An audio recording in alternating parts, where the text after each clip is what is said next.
Good morning! This is another vlog. It's another day. Gagawa tayo ng barley juice but with a twist with the milk. This is the new packaging.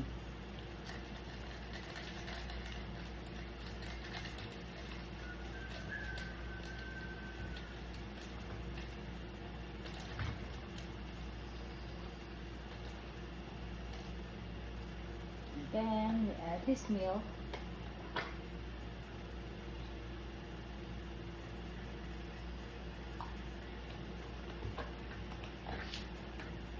Kasi ako, gusto ko siya ng may milk. Lalo na sa umaga. And then, yan. Ito siya.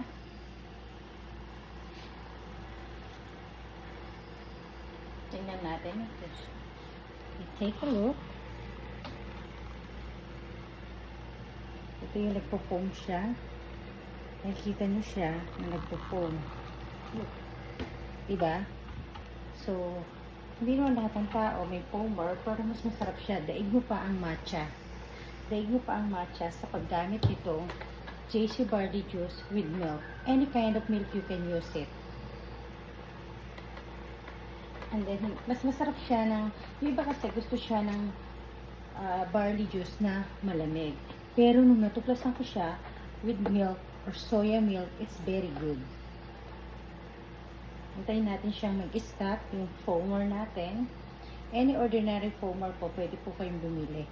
Meron pong mabibili sa TikTok or sa Shopee, Lazada. Marami po siyang brand. Then, try natin ang pag-inom nito. Pero sa totoo lang, masarap siya.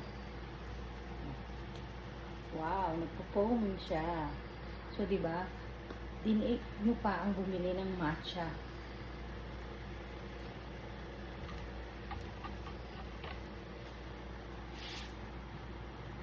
Igising ko lang po. Ito't nagugutom ako kasi wala naman akong nakain na mga sa gabi ng rice. So, pagising ko, ito na lang ang aking breakfast.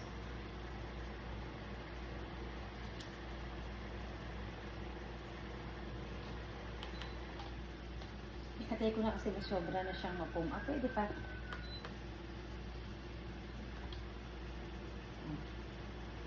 Dami niyang foam. So, ang sarap niya. May stevia na po siya. So, hindi niyo na kailangan siya ng any sugar. Barley juice.